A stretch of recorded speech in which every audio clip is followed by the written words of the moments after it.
Deux hommes, 6 grands prix à disputer, une situation comptable extrêmement serrée, une tension à son comble. Qui de Mazepin ou de Schumacher va terminer devant au championnat? Ah non, je la refais. Deux hommes, 6 grands prix à disputer, 6 points d'écart au championnat, une tension à son comble.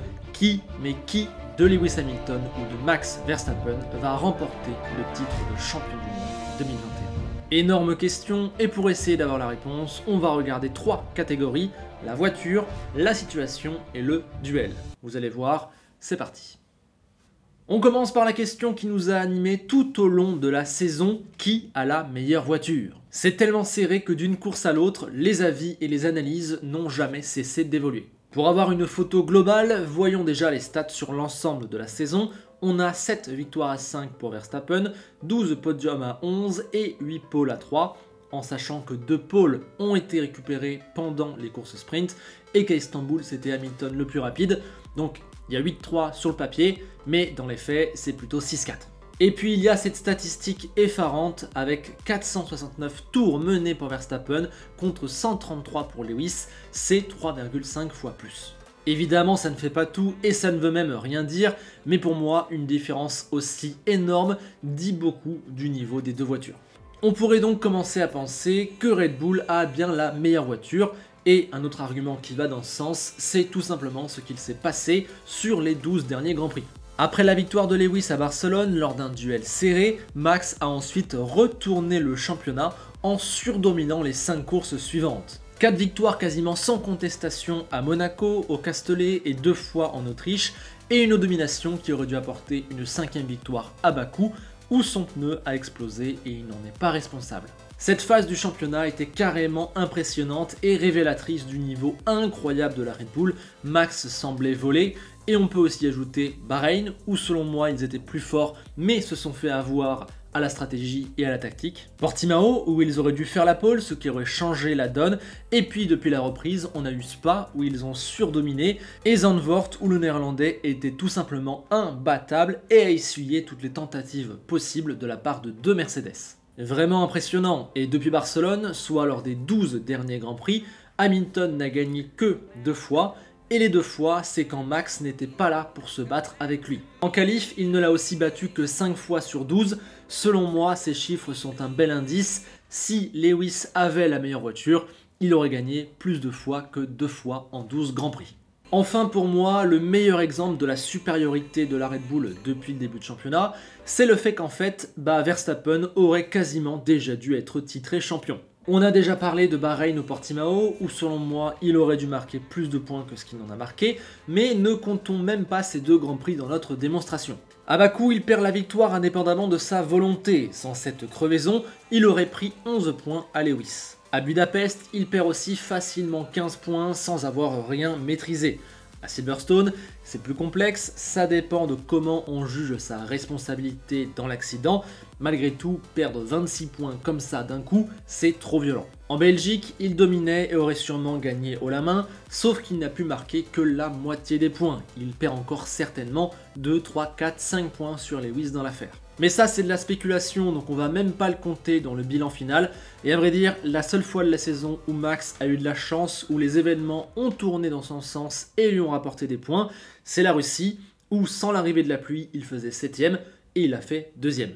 Bravo à lui pour sa conduite sous la pluie, clairement il n'y a pas photo, mais malgré tout, sans l'arrivée de la pluie, il fait 7ème. Ça lui rapporte 12 points. Et quand on regarde de l'autre côté, Hamilton lui n'a eu aucun coup de malchance, il n'y a aucun Grand Prix où il a marqué moins de points que ce qu'il aurait dû, à part peut-être Monza où Verstappen lui enlève une avance de 2 ou 3 points qu'il aurait repris si jamais il ne s'était pas accroché.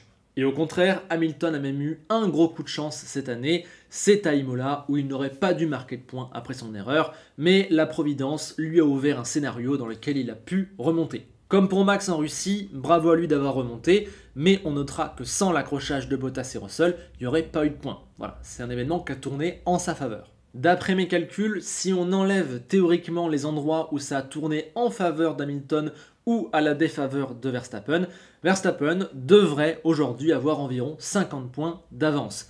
Et dans cette démonstration, je ne compte même pas Bahreïn, Portimao, Silverstone ou Spa. Évidemment, ce n'est pas comme ça qu'on compte les points, et Dieu merci d'ailleurs, mais quand on fait ce calcul théorique, ça montre qui devrait être en tête et donc à qui est censé appartenir la supériorité dans ce championnat.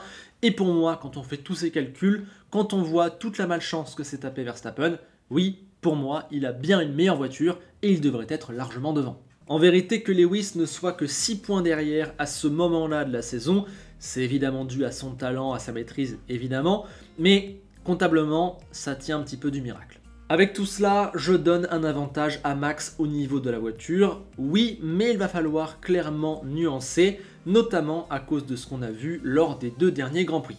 À Sochi, Istanbul, la Mercedes a semblé supérieure, c'était comme si Max ne pouvait pas réaliser. Pour la première fois de la saison, les flèches d'argent ont été devant du vendredi au dimanche. Oui, c'est vrai, mais je suis un petit peu dérangé car ces 2 derniers week-ends ont été marqués par des scénarios un peu fous, des pénalités, de la pluie. J'ai pas vraiment le sentiment qu'on a pu voir le vrai niveau des 2 équipes à la pure régulière. Il faut aussi ajouter que la Turquie me semble particulièrement atypique, que ce soit le grip, le circuit, tout ça, je sais pas vraiment si ça peut servir de référence pour la suite de la saison.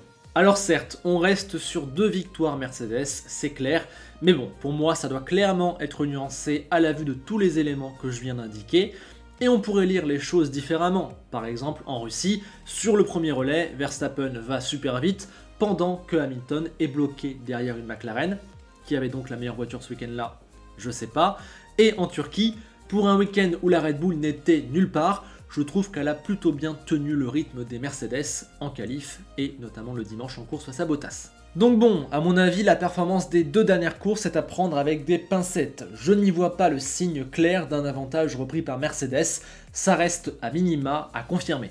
Pour savoir qui aura l'avantage sur les dernières courses, je pense qu'il faut également regarder les derniers circuits du calendrier.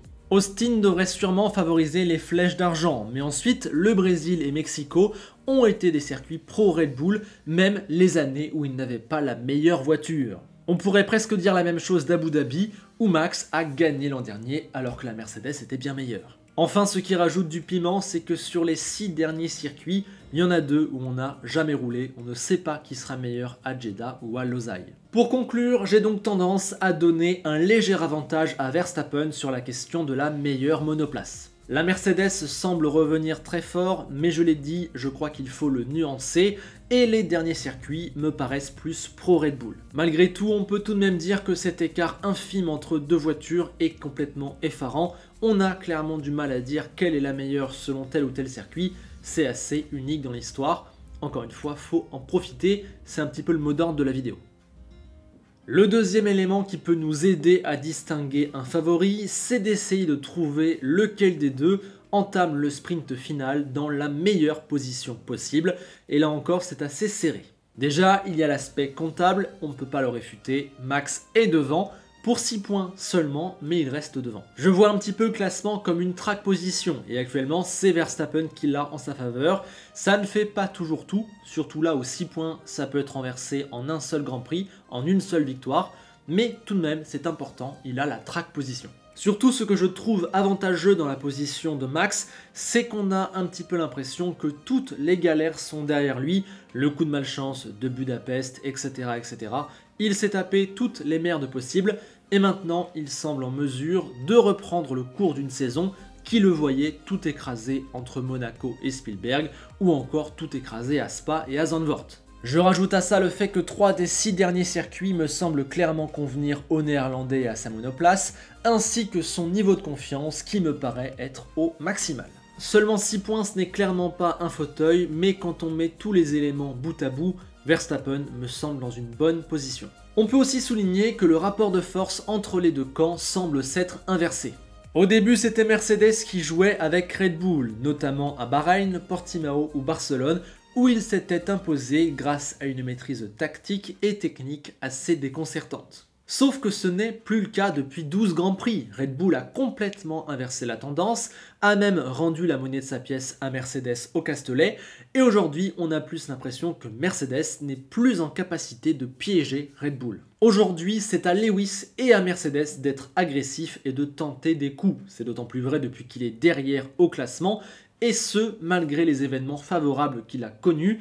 La pression et la tension, elle est du côté de Mercedes qui doit tenter des coups pour s'imposer. Ce n'est pas le cas de Red Bull. D'ailleurs récemment, c'est Lewis qui a fait les fautes tactiques, en Turquie évidemment, mais aussi en Russie, où heureusement qu'il finit par écouter Mercedes au deuxième appel, sinon c'est bien possible qu'il se plante et laisse alors la victoire à Verstappen. En ce moment, c'est Mercedes qui reçoit les questions gênantes des journalistes, et c'est vers eux que tous les regards sont braqués. Est-ce que vous avez entendu Christian Horner récemment? Est-ce que vous avez vu Red Bull faire une erreur récemment? Est-ce que vous avez vu Red Bull paniquer récemment? Non. Pour moi, ça veut dire beaucoup de choses. Une autre chose qui peut être importante sur la fin de saison, ce sont les numéros 2. Et là, je donne quand même un avantage à Hamilton. Même si Max aura des avantages, d'abord le fait d'avoir une équipe à 100% tournée vers lui. Ensuite, que Perez ne contestera aucun ordre, rien du tout. Et ensuite, le fait que chez Red Bull, l'important semble être le titre pilote et non plus le titre constructeur. On n'en parle jamais. Le souci du néerlandais, c'est que Checo se qualifie toujours trop loin et donc ne peut jamais jouer un rôle en course. Si en Turquie il a été utile, c'est uniquement car Hamilton avait sa pénalité. Sans ça, il laissait Max jouer à 2 contre 1 devant et lui passait toute sa course derrière une Ferrari. En clair, si Perez ne règle pas ses soucis en qualif, j'ai du mal à voir comment il pourrait jouer un rôle dans les courses sur la fin de saison. Et actuellement, à 6 courses de la fin, j'ai du mal à voir comment il pourrait régler un aussi gros problème. De l'autre côté, Bottas a l'avantage d'offrir une relative stabilité. Il peut parfois passer incroyablement à travers, comme à Imola, Bakou ou Sochi, mais en temps normal, tu sais qu'il va être à 2 dixièmes d'Hamilton en qualif et que, sauf gros cas de figure où il est mal, il sera dans le top 3 et Mercedes pourra à minima l'utiliser.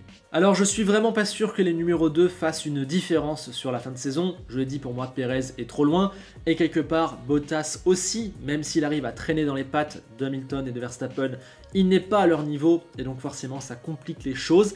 Voilà, je pense que ça se jouera pas forcément là-dessus, mais ça peut être important. Et j'aimais quand même un petit doute sur Bottas, c'est le fait que maintenant il n'a plus aucun intérêt à accepter une consigne d'équipe. Je pense pas qu'il fera barrage, je pense qu'il est avant tout team player, mais tout de même. Enfin, dernier point, le moteur, et c'est bon, ils en ont tous les deux changé. Cela ne veut pas forcément dire qu'ils sont tranquilles jusqu'à Abu Dhabi et qu'ils ne prendront plus aucune pénalité, mais aucun n'est sous pression actuellement. Nous ne sommes plus dans les calculs comme ceux qui ont été effectués en Turquie ou en Russie. Donc pour conclure sur cette partie, je pense que Max attaque le sprint final dans une position légèrement plus confortable que celle d'Hamilton.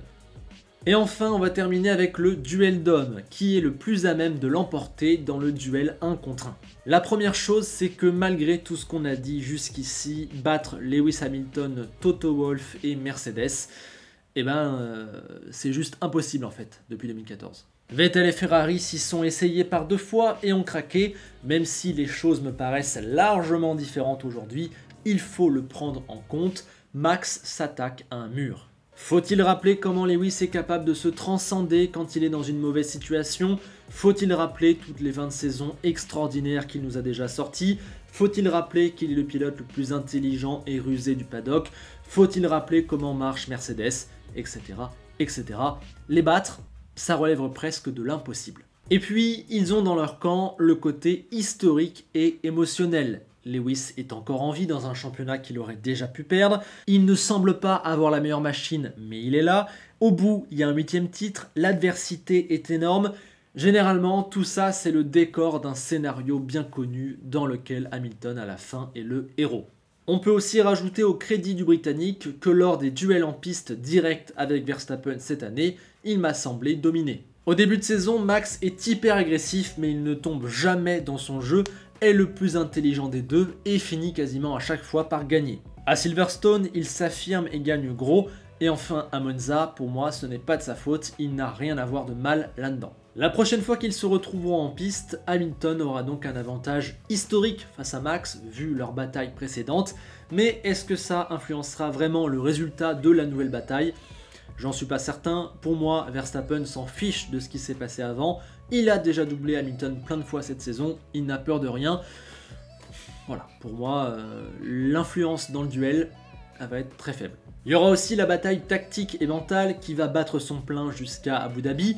Là-dessus, sur le papier, on serait tenté de dire que Lewis et Mercedes sont imbattables parce que depuis 8 ans, c'est eux les rois absolus dans ce domaine, mais les récents événements et le caractère de Red Bull et de Verstappen me font un petit peu aller dans l'autre sens. Lors des 2 dernières courses, c'est Lewis qui n'a pas écouté son équipe au bon moment et qui a fait des fautes tactiques, tandis que Max semble avoir gagné en maturité depuis, je dirais, Silverstone, si on enlève Monza où il fait une erreur. Sur les 2 derniers Grands Prix, le Néerlandais a vraiment montré l'étoffe d'un champion, que ce soit sur l'attitude ou sur le niveau sportif.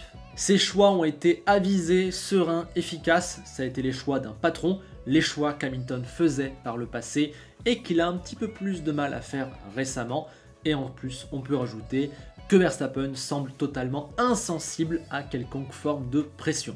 S'il arrive à Abu Dhabi avec 3 points d'avance, je suis même pas sûr qu'il dorme mal la nuit d'avant la course. Sur cette dernière catégorie, je mettrai donc égalité, vu tout ce qui s'est passé cette année, vu le caractère et la situation des uns et des autres, je n'en vois pas un qui est plus favori pour faire mal à l'autre. Max supporte toute la pression et semble totalement capable de répondre aux défis de Mercedes. Lewis a peut-être un avantage d'expérience, de tactique et de leur précédent bataille en course, mais il ne le montre pas vraiment actuellement et je pense que Max s'en fiche. Donc l'un dans l'autre, je pense que ça se jouera seulement dans l'instant, à la décision qu'ils prendront quand ils seront côte à côte sur la piste, et je pense qu'on ne peut pas vraiment s'avancer sur ce sujet, je les mets parfaitement à égalité. Résumons. La voiture, léger avantage à Verstappen. La situation, léger avantage à Verstappen. Le duel d'hommes, kiff-kiff. Au final, pour moi, je trouve que Verstappen est légèrement favori au titre de champion du monde, et je vais même aller plus loin. Pour moi, Max Verstappen va être champion du monde. Pour moi, quand on regarde l'ensemble des éléments et qu'on essaie de se projeter sur la fin de saison, je mets un petit avantage à Max. Dites-moi ce que vous en pensez. En tout cas, on peut noter que c'est complètement incroyable d'avoir 2 voitures différentes aussi proches tout au long d'une saison et un suspense de cette qualité jusqu'au bout.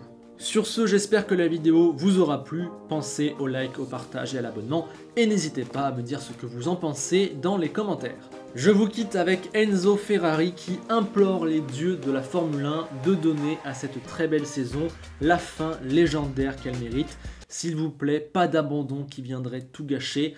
Emmenez la bataille jusqu'à Abu Dhabi, s'il vous plaît. À bientôt.